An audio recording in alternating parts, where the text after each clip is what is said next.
Welcome back to the Bullpen Mafia. It is Sunday of opening weekend, Toad. We are in the Magic City studios. We got baseball in front of us. We've had baseball all weekend. We are fully baseballed out, but we are so glad that baseball is back. On the verge of overdosing on baseball, which is never a problem. Good problem to have. And we're trying something different this season of Bullpen Mafia, recording Sunday afternoons.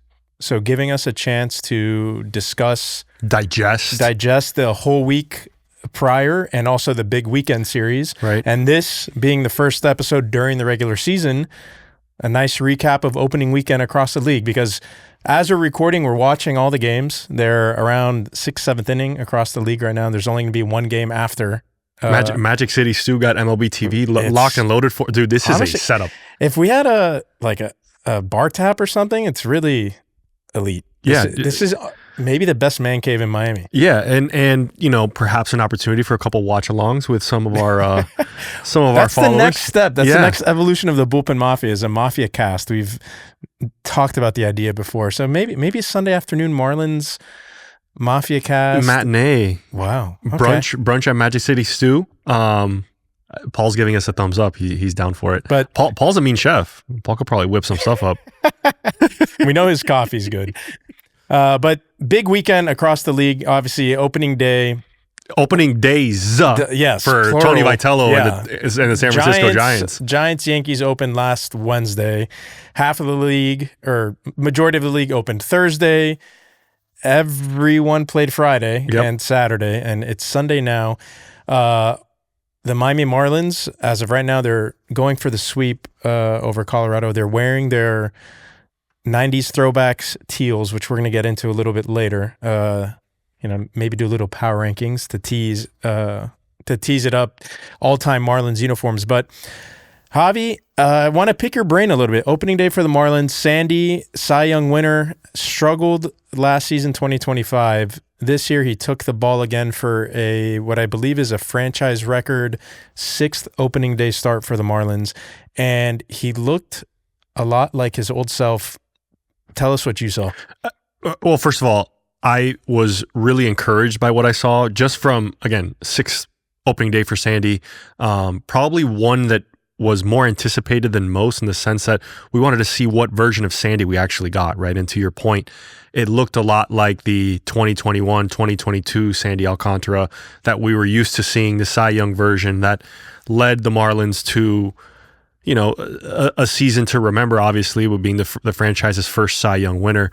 Obviously, 2025 was a season that Sandy probably wants to forget in terms of just the output of his season. I think we saw a lot of good Sandy, but we saw a lot of Sandy that we were not used to seeing. Very hittable, a lot of home runs, a lot of starts where things kind of spiraled pretty quickly on him. Very up and down. Very up and down. He'd have a quick couple 2 innings, and then all of a sudden, second or third time through a lineup, implosion. And what we saw on Friday night was 7 innings of really, really good Sandy, right? And I think that's what we're accustomed to seeing. It's not necessarily the strikeouts or the wow stuff. It's like you look up, it's the 7th inning, your starter is still out there, and you're winning the game 2-1, which is what we are accustomed to watching with Sandy. And I think if this Marlin team has any ambition of, hey, contending for a wild card spot in the really crowded National East, you're going to need that type of Sandy performance on a regular basis. Well, you're going to need the same of what they got out of Yuri on Saturday as well. 7 strong innings from him. Really good. Really, really good. And you look at Sandy Yuri combo, you know, I've been on record saying it, probably one of the best ones in Major League Baseball. When you get a good Sandy and you get a really good Yuri with probably as good or better stuff than Sandy, you line up a rotation like that. I mean, definitely the NL East, but potentially even the National League, the best 1-2 punch. Yeah, no, I've gone on record saying it. I truly do believe it, and I think you said it yesterday in our group chat. Yuri's 22 years old. Dude. Yeah, people forget he's been in the league 4 years already. 22 years old. Like, this guy is not. He's not like he's been in the league. He's not 26, 27, where you're trying to figure out, like, and this guy's still growing, still putting on weight. Some people on Marlins Twitter are ready to trade him, apparently. Tell you what, I saw that tweet. We're not going to name any names, but that was one of... name names. Pastier. Pastier with one of the hottest takes. What was that? Okay. Yeah, but we're watching the Marlins game here. Sorry for the impromptu reactions. 3-2 in the top of the 7th. The Marlins are down. Heriberto Hernandez just threw a ball straight into the turf. But if it's not for the pitching, I think, let me back up a little. I think the first 2 games of the season are a microcosm of what to expect from the Marlins this year. Great starting pitching, but an offense that is already lacking pop. We're two games into the season. Yes, they're 2-0, but the run differential is +2. Yeah. You're not going to make the playoffs. You're not going to make any, pardon the pun, but you're not going to make waves in your division or in the wild card race winning games by 1 run for the entire season. It's not going to fly. The bullpen's not going to be perfect every game. Pete Fairbanks can't lock everyone down every single night. That's unrealistic. So again, microcosm of the season. We're 2 games in, but so far the offense, a lot to be desired. Yeah. Again, no Kyle Stowers, but even with him, can you expect that much more pop from the lineup? But that's the formula right now. That's what Bendix and McCullough, I think they're very aware of the offensive problems. I think that's why there's a lot of tinkering. We're 3 games into the season. When Casey's out of the lineup on Sunday after having... Three games into the season, we've had 3 different lineups. Yeah, and I think we already saw Christopher Morel goes out with an oblique. Davison De Los Santos, 1 game in the minors. Welcome to the big leagues, dude. Obviously no Stowers. We've seen Connor Norby play a little first base. They've moved him around a lot. Sonoha at third. Owen Casey in and out of the lineup, was not slated to start opening day. Late addition to the lineup. Look, that guy needs to be playing every day. He was scorching hot throughout the entire WBC. He was Team Canada's best hitter. He even had some great plays out in right field. He gets a surprise start on opening day, has a double. Yesterday, actually, the Saturday game, a fun fact, the Canadian Marlins, all 3 of them, so Liam Hicks, Owen Casey, and Otto Lopez were responsible for all 4 runs scored for the Marlins. Oh, Canada. But yeah, that guy has to play every day, man. That's the frustrating part, I think, as a Marlins fan. If you're going to be somewhat critical of Clayton McCullough, it's like, who's really putting together these lineups? Yeah. Because if you're an old school baseball guy, you tell me here if I'm wrong. If you're an old school baseball guy, you got to have feel for the lineups. If a guy is hot, if a guy's had a great 2 games to start the season, why is he not playing? Well, I think it goes beyond the quote unquote matchups. Today was a lefty, Jose Quintana. Owen Casey, left-handed batter. In my opinion, if he's really your guy and he's a prospect, he's got to pitch. He's got to play against lefties, right? Yeah. Like you got to get him 600 at bats. If he's a future face of the Marlins, he's going to be playing every day. And it's the same with, it's a Kyle Stowers, it's a Griffin Conine. The guys who you really think have a future in this program and in this franchise, this organization, they got to be playing every day. I struggle as a player. To your point, who's making the lineups? I mean, we've seen across baseball, it's an analytics-driven world, right? I have to imagine, I don't want to speculate, I don't want to make any assumptions, but there's someone upstairs giving the lineup every day to Clayton and saying, this is your suggested lineup for the afternoon. And, a wink on the suggested, and I have to imagine that that's kind of what goes into Clayton McCullough's thinking. But 3 games in, you nailed it, Toad. Not a lot of offense, 1-run games. Tight games. They're in one right now. This is something we got used to last year, right? Like a lot of the conversation we had last year was the Marlins' success was they're playing so well in 1-run games, right? Like that doesn't translate year over year. That's not a formula. Yes, are they going to be in tight games? Sure, but to your point, there's not always going to be the great Sandy start, the great Uri start. You cannot rely on that. Even, this game, Max Meyer had a tough first inning, gave up 3 runs. If you take out that first inning, he was great. Right. He went 5 strong. He's passed it off to Tyler Phillips, who's had 2 strong innings of himself. But, you can't get upset at Max Meyer. You got to score runs. You have to score runs. You got to score runs. Which, we're going in circles here, but that goes back to my point of you need Owen Casey types in your lineup every day. A guy who can hit for OPS and power, that's redundant, but can hit homers and get on base and is a plus defender in the outfield. But we enjoyed opening day. I will say I'm going to give the Marlins some credit. That only some. The Lone Depot Park with the roof open is a totally different venue. That was so much fun, and I think we're in a unique position. We saw so many folks that we know, friends, former classmates from high school. We had a great time just walking around the stadium. Shout out to Ethan. Ethan Badowski gave us some great seats. We sat with him and his brother's girlfriend. Then we just took a stroll around the park, ran into our boy Giancarlo, Legend of Dade, Abel from Miami Stadium, the Tranquilo boys. Ran into a ton of people on the concourse. It was Friday night. There was a lot of competition in Miami, and opening day still felt like the thing to do in Miami. But the stadium looked amazing. It felt amazing. There was a breeze in the park with the windows and the roof open. We understand you can't do that every day. We wish it was more often as fans when you walk into that stadium and you see the roof open. We enjoy South Florida. We had a great time. And then we got to sit. I've never been up there. Toad and I had never been up to the 300s. So what did you call it? Scraping heaven? We're sitting on the. Paul texted us. Paul was in the building, and we didn't meet up with Paul. That was the only person we didn't see in the park on Friday night was Paul. But we were sitting on the surface of the moon. It felt like because the roof was right on top of us, but it wasn't a bad seat. We enjoyed sitting up there. Yeah, those seats are sick. And Paul's saying he's sat in that area before, and they're good seats. I mean, first time for everything. First time. It really felt like the fish tank. It was nostalgic. It felt like the good old days. But let's talk a little about the rest of the league. There's been some interesting headlines. You alluded to it when we first started this episode. Tony Vitello, the new head coach. I'm calling him head coach because at Tennessee he was the head coach. But in professional baseball in MLB, he's now the manager of the San Francisco Giants. And I watched the first 2 games of that series, or first 3, because they had an odd schedule with their opening night being on Wednesday. The guy looks like he has the 10,000-yard stare already. He seems a little bit overmatched. It is the Yankees, right? So we can give him some benefit of the doubt of who they're facing. They scored 1 run in 3 games.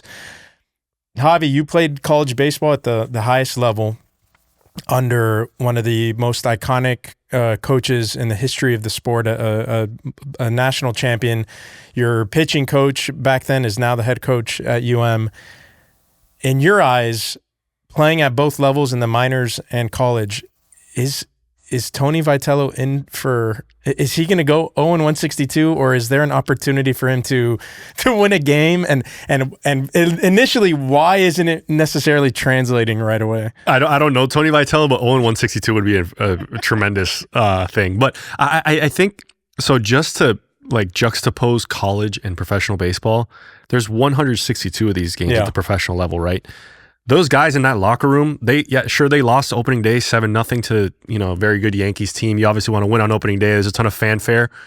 There's another game tomorrow, and there's a game the day after that, and after that, and after that. So 0-2, 0-3 is probably not going to define your season. I thought what was interesting from Tony Vitello's standpoint was some of the post-game comments about how down people were in the locker room, how they needed to have a conversation. It's like, dude, you're 0-2. It's not that big of a deal. You are going to be fine. If you trust your coaching staff, if you trust the players in that locker room, if you were 0-2 at Tennessee, that's probably a big deal. There's only 56 of those games. When you have 160 left, I don't think that's the kind of commentary you want to be kind of addressing. And look, San Francisco's a good baseball town, man. They're used to winning baseball there, right? You had some legendary managers. Bruce Bochy won 3 World Series there. I have to imagine Bruce Bochy starts 0-2. He's not going to go on the mic and say some of the things that Tony Vitello said. I think, again, the problem or the difference between college and professional baseball is the microscope you're in college is every game is a must-win game. Sure. And you're trying to win 75, 80% of your games. At the professional level, again, playing every single day. There's a lot of veterans in that locker room that are probably like, dude, what is Skipper saying? It's almost like, hey, he hit the panic button early, so that kind of mentality is cancerous and infectious in the dugout and the locker room. And I'm sure he'll be the first to tell you he's got a lot to learn. And even going back in spring training, he had some weird interviews where he was asking the beat reporters how they found out. It seems like he is insecure himself. He's got a little imposter syndrome, I think. I think he realizes hey, I'm not an elder statesman here in college. You control everything about your program. I was thinking about it today. Why even jump ship from Tennessee? You were a national champion. You're one of the youngest coaches in the sport. You're ultra successful. You have probably blank checks at Tennessee to hire the best coaches with NIL to get the best players. So why... I mean, I guess ego is the easy answer, but why jump ship from Tennessee? I wonder what Buster Posey saw, Yeah. or in their conversations there, if there even were interviews, or if it was just conversations that Buster Posey was convinced that he had his guy right off the bat. Like, to me, you're leaving the perfect situation in Tennessee where you're gonna have a ultra long leash because you're already a champion. Yeah, you're arguably the best program in the SEC, and to leave, and you're not going to a roster that's a proven winner. Like he wasn't replacing Aaron Boone or going to the Dodgers, like with these crazy stacked teams. He went to a Giants team that's under new leadership under Buster Posey, that's in flux a little bit, right? And like probably the toughest division in baseball. They're in flux. They're in an awkward in between where are we rebuilding? Are we going quote unquote all in? They have Rafael Devers, Jung Ho Lee in right field, Patrick Bailey behind the plate. But other than that, like Logan Webb, ace. Supposed to be. Luis Arias was their big offseason signing, right? Yeah. You're absolutely right. It's not an A-plus roster. Yeah, it wasn't a sure thing to have a winning roster. Yeah. Like they were mediocre last year, and I don't think hiring a college head coach is going to be the catalyst to suddenly make you an NL West contender. There are better teams in the NL West, the roster construction, than the San Francisco Giants. I agree. And I think just from a professional standpoint, I would imagine Vitello's thought process was probably like, if I flop and fall flat on my face, I can come right back to college and do this. There's only 30 or so of these jobs in the world at the major league level. So I mean, look at Nick Saban. He did. I mean, it's not apples to apples, but Nick Saban left LSU to go to the Dolphins. Is this the first time we're going to talk about Nick Saban on this podcast? First and last. Left LSU, went to the Dolphins. Wasn't his cup of tea. Went to Bama. Putting it lightly, dude. Went to Bama, and the rest is history. Yeah. So, I mean... So maybe there is an air of, I can do this, and let me strike while the iron's hot. And look, I'm not getting that vibe, No, man. no. They cut to the dugout, and he's like, oh, man. I would love to know, again, you said something very interesting. What was Buster Posey's conversations with Tony Vitello, right? Because I think Buster Posey's a really well-respected figure in Major League Baseball. He has obviously had a Hall of Fame playing career.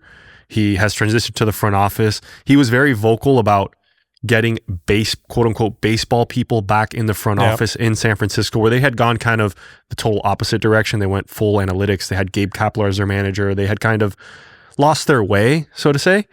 So I'm interested. I'm sure this will all come out at some point. Buster has a ton of goodwill in San Francisco. So you have to imagine, hey, if Buster liked him, the fan base will like him. But yeah, a couple games in, I was, woo. It's interesting times in the Bay Area. Yeah, it's confusing. It's in the moment, it was a very cool hire, right? It had never been done in baseball. It's something that happens fairly often in football, from college football to NFL. And this is, I don't know if we're ever going to, if this doesn't go well, we're definitely not going to see it ever again. We're not going to see it again. Even, I mean, in Marlins history, the Marlins in the Hanley era, they had issues with Edwin Rodriguez as the manager because Hanley didn't respect him because he didn't play professional or in the big. I think he played in the minors, but he never made it to the big leagues. And Hanley was even famously like, "Oh, like why am I going to listen to him? Like what does he have to teach me?" Right. Tony Vitello did not play Major League Baseball. It's going to be that's an interesting sort of area I'm sure we're going to monitor and keep our eye on. Is I'm sure Vitello will get the gist that, hey, I don't need to be so up and down with the day-to-day movements of my season. The totality is kind of where you want to live, and you want to live kind of in the middle. But I think the best managers at the major league level are the ones who have a really good pulse of their locker room, right? Where they can sort of... Or the guys like Aaron Boone who are so dumb that they're unaffected by anything that's happening. Shout out to Aaron Boone. Yeah, Booney, you just come on the podcast and we can chat, dude. I know you go on John Boy all the time. I have no idea what's happening, so I'm going to stay right in the middle. Like, he's so unaware. I mean, maybe that's probably a good thing, right? Yeah. Like, I don't mean to call him dumb, but you know what I mean? Like, seems... Ignorance is bliss, baby. Like, just like, I got a great roster. We've lost 5 in a row. Well... Aaron Judge will start hitting sometime. Baseball managers are funny because in today's day and age, I mean, we talked about Clayton. Is he getting instruction from the front office? How much are managers actually doing, right, on a day-to-day basis? And I think a lot of it is, and I think we talked about this with Brandon Woodruff last year, was a lot of what a manager does is kind of just building relationships. Yeah, it's the soft skills. Keeping the pulse of the locker room, making sure guys are, when they're 0 for 20, it's not like they're ready to jump off the Golden Gate Bridge. You got to keep, bring those guys up. That Golden Gate Bridge. bring some of the guys who are flying a little high back down to earth. But you're kind of like you're kind of just keeping tabs on everybody. You're kind of a therapist, right? Yeah. So we'll be very interested to see what the rest of the season brings for Mr. Vitello in San Francisco.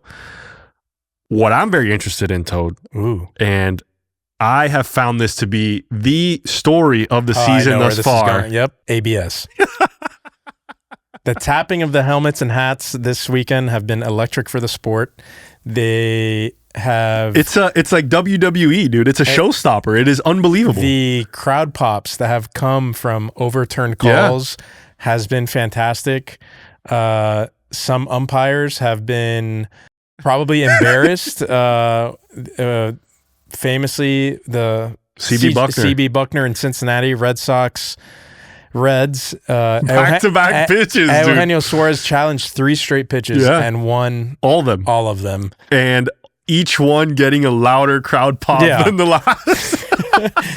I just love your change of heart because this time last year, like, no, man, like umpires and working them, that element of baseball, the relationship between catcher, pitcher, batter, and umpire, you can't replicate that. Guess what? This is immediately better than the last 100 years of umpiring. I loved opening night. We were in the building and we didn't realize it's also hard because if you're not watching the batter or the catcher, the taps are very subtle. Yeah. So all of a sudden you just hear the umpire, the game stops, the board switches, you have this pink strike zone, the ball coming in. It's almost like the Hawkeye from tennis, and it can clip the tiniest part of the strike zone. Overturned by 0.2 centimeters. Oh my God, it's unbelievable. I think what we saw with CB Buckner and Eugenio Suarez, and on the flip side, we saw Salvador Perez had 3 balls that he knew were strikes that he immediately head tapped. So it shows the strike zone knowledge, the strike zone IQ of Took the words out of my mouth. These veteran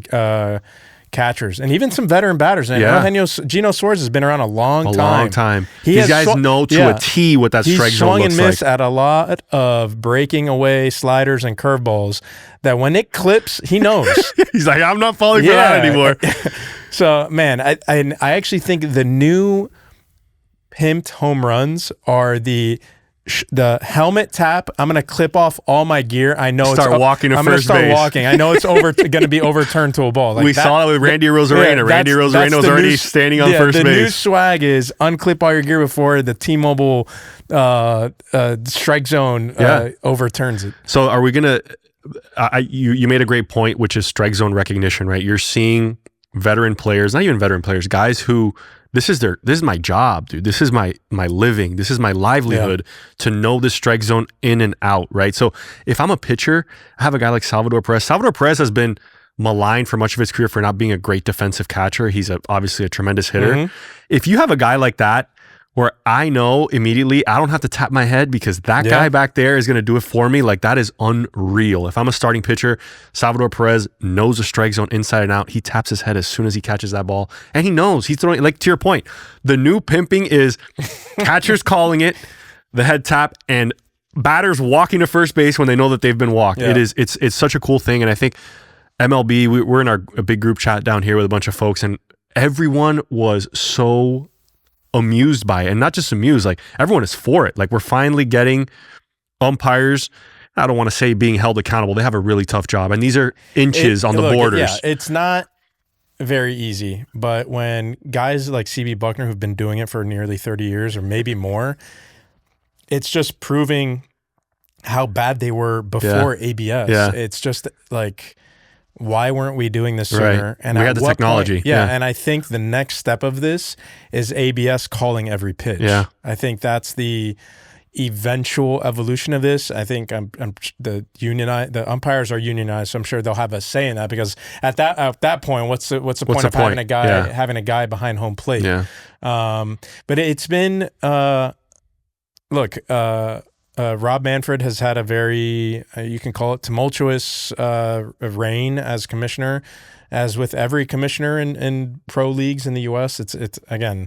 It's basically a political position, right? So you keep the owners happy. Yeah, you either like them or you don't. But Rob Manfred, to his credit, we've spoken about this before, some of his changes and institutions have been fantastic for the game of baseball. Yep. The pitch clock, ABS, the relief pitchers must face 3 batters. Like these are the pickoff rules, moving the game. Correct. Yes, absolutely. So these are elements of baseball. It's the oldest league in America, and for its willingness to change and evolve with the interests to help grow the game and maintain the viewers' attention span.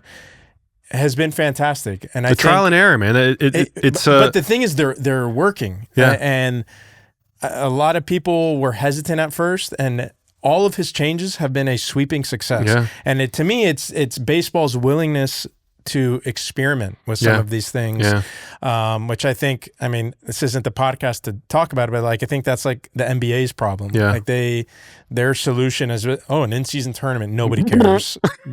What are we talking about? You just diluted the rest of the regular season for some BS in-season tournament.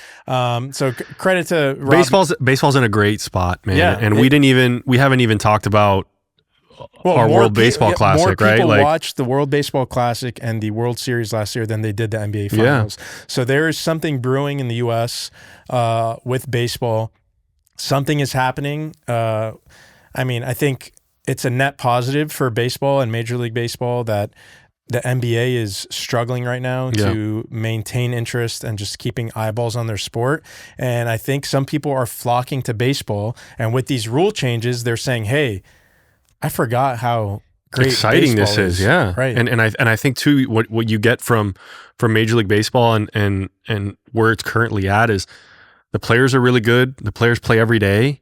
They are freak athletes. I think we saw it at the World Baseball Classic, right? You saw some of the Dominican players, and it was funny. The commentary was, if this guy was born in the States, he'd be a tight end or he'd be a wide receiver. But like the physicality of players, baseball's in a great spot. It's in a spot where, again, Rob Manfred's done a tremendous job. He probably doesn't get as much credit as he should for being willing and vulnerable to change, right? I think what baseball had kind of been stuck in its old ways. We went through that steroid era, went through the dead ball era, we went through the strikeout era where it was strikeout or home run. We're seeing a resurgence of guys making contact, guys playing the game the right way, the stolen bases with the enhanced sizes of the bases, right? Like those are all changes that lead to more action. It's more eyeballs.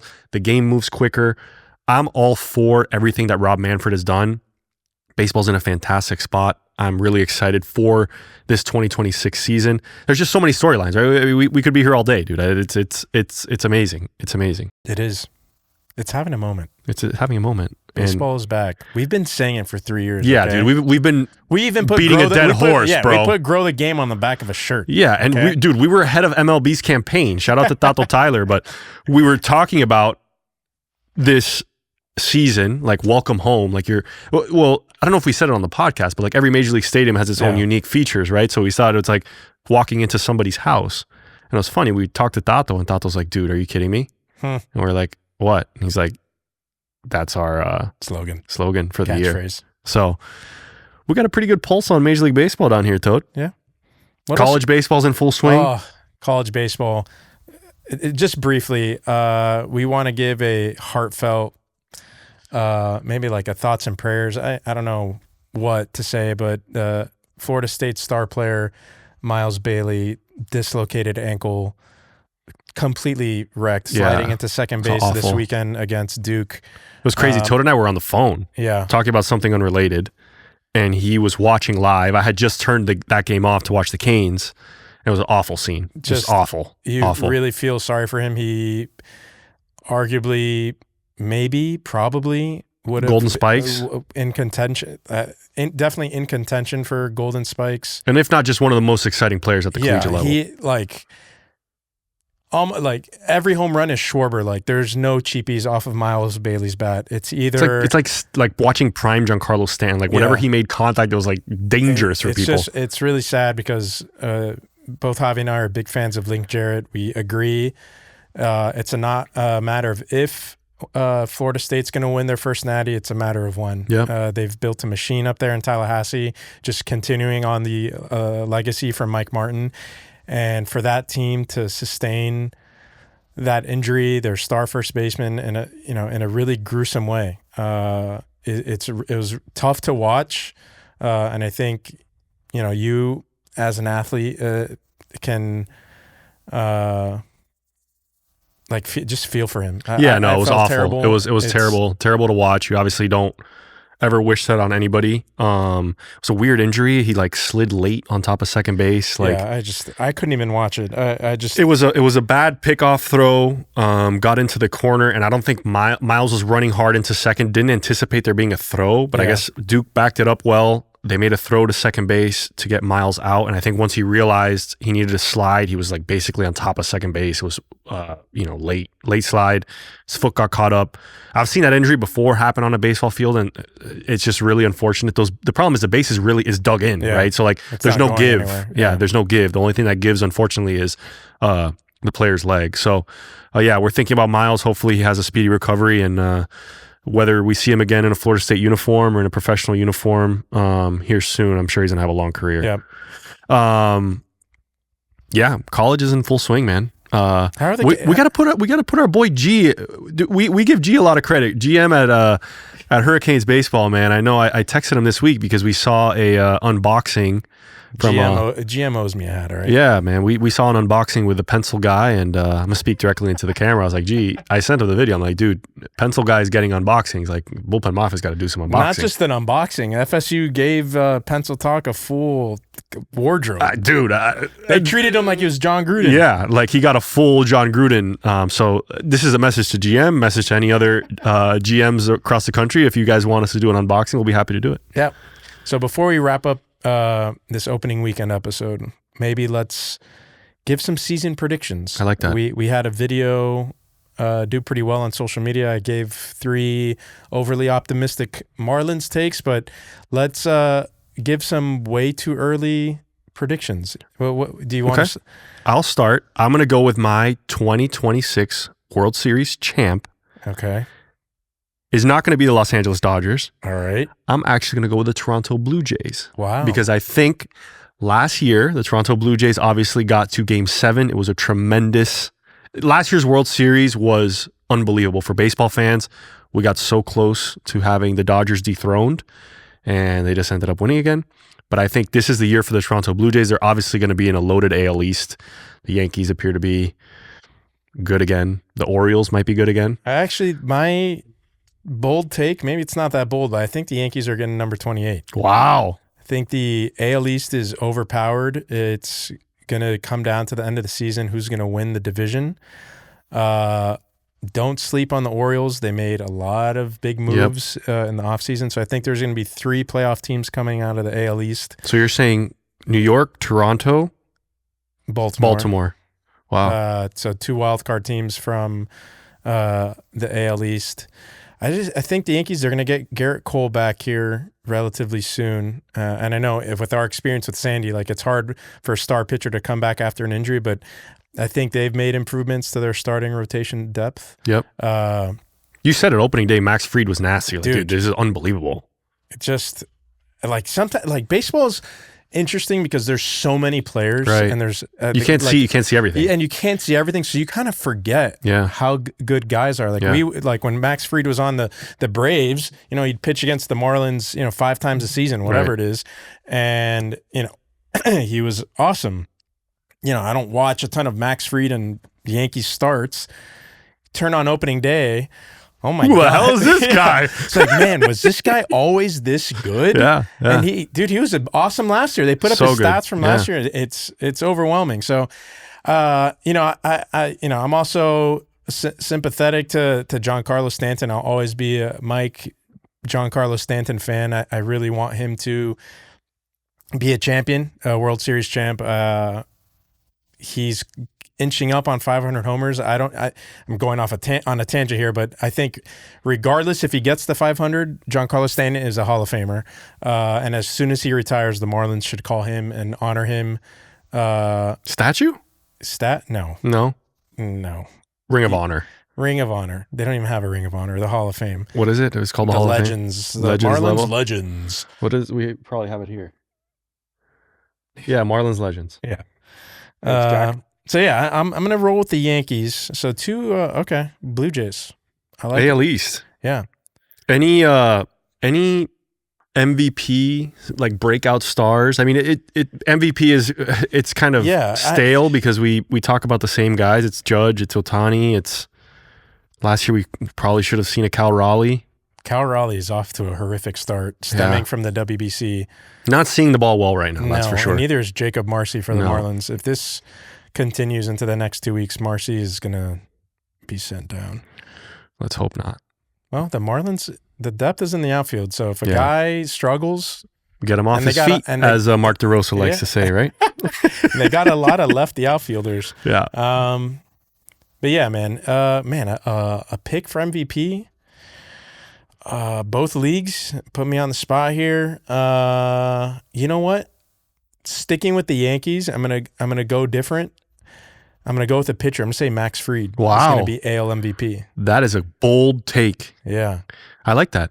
My AL MVP would be from my World Series champ.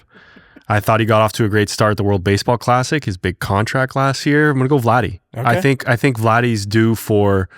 And I think we get so caught up on, obviously they're in Canada and maybe they don't get as much fanfare as some of the teams locally. We hear so much about Juan Soto, you hear so much about Aaron Judge, hear so much about the Eastern Seaboard guys. You kind of forget that Vladimir Guerrero. Look at us. We're biased right now. We haven't given any love to Western teams. Ohtani. I mean, you gotta imagine Ohtani's gonna be in the mix for MVP again on the National League side. That's so bad. I try and put the Dodgers like out of my frame of reference because I know they're going to be there at the end. Yeah. Kyle Seeloff had a funny text the other day. He was basically like, how many games are the Dodgers ever going to be not in first place in the NL West? Which is a great thought-provoking sort of exercise, right? Because they're so loaded. Yeah. People forget they added Kyle Tucker this offseason, who's paid like the number one player on a team, and he's probably the fourth best guy on that team. For a guy without a chin, he gets paid a lot of money. So I'm going Vladdy Guerrero. Toad's going Max Fried. That's just American League. A National League, there's no one other than Ohtani that's... Well, the thing is, if Ohtani does what he does hitting and then he pitches, like, who else is going to hit pitching this year? Yeah, he's pitching this year. He just couldn't pitch in the WBC. Okay. He can get insurance. I don't know who it could be for another episode. I'm going to go Soto. I just think it's Soto's time. I think the New York Mets are in a good spot, and I'll tell you why. The Mets had so much pressure last year to perform, and I think the Juan Soto signing, the Francisco Lindor sort of, who's the leader of the team. This year they have some young guys who are kind of stealing the spotlight. A guy like Nolan McLean, Carson Benj, the outfielder who made the opening day roster. Like, there seems to be a good mix of young guys and veterans. And I hate to say that the Mets are an underdog because I guess in the National League, they are an underdog compared to the Dodgers. And, but I do think the Mets have a little bit of a chip on their shoulder. And I think there's a Juan Soto out there that wants to prove that the $700 million contract is worth it. Again, I hate to give the Mets any credit because I do not like the Mets. And I know if Dan Hines listens to this, he's going to get very excited. But I'm going to go Juan Soto for my NL MVP. You know who's a sexy pick for NL MVP? Who? Ellie De La Cruz. Oh, interesting, Toad. Cincinnati Reds, they've attempted to make some moves to bolster their lineup in an effort to win what I think is going to be a very competitive NL Central. Absolutely. I think people are kind of gifting it to the Cubs by default, but the way Pete Crow Armstrong's season ended last year, I came away unimpressed despite him having a 30-30 season. So I think Cincinnati's due, man. They got Francona. It's such a good town, too. Like I want them to be good. Right. Me too. It's almost like we've never seen a good Reds team. Yeah, it's like, and people have been waiting for Ellie De La Cruz to like be the true superstar that even like MLB brands him as. So it'd be really cool. You know, I guess it's my pick, but it'd be really cool for Ellie to have a MVP caliber season. There you have it. Those are our sexy, unsexy, whatever you want to call them, picks for the MLB season. And look, we're really excited. And obviously, even being in the park on Friday night for opening day, we saw so many folks that we hadn't seen in a long time. Being around, the Marlins and random people that came up to us that say they follow Bullpen Mafia, that they know Bullpen Mafia. So it's cool to see. Again, if you are not following, if you're not subscribed, as Connor Norby just got hit in the wrist, I hate to see that. They're checking if he swung. I think he's asking if it hit his bat. It's going to be an umpire-led review. Yeah. He's not really in a ton of pain, so I don't know if it might have gotten some bat. We're going to see here. Hit his bat. Yeah, I got a knob. But you know what? That's going to like and subscribe. Yes. Before follow, we sign off give us here, 5 stars because that's important too. Before we sign off here, if you're not already, subscribe on YouTube, Spotify, Apple Podcasts, wherever you consume your podcasts. Instagram, give us a follow. It's kind of different from the content that we put out on the episodes. You know, we like to experiment there, engage with people. But we're excited. The regular season is in full swing. Man, great pun. And we're just excited that baseball's back, college and pro going on at the same time. And we are, the bases are loaded. Oh, wow. They said he did get hit by the pitch. I guess it wasn't a review. And sorry for the interruptions, but we are watching the Marlins game. But we're signing off here on episode 1 during the regular season. But thank you guys for tuning in, and we are looking forward to seeing people out at the ballpark this season.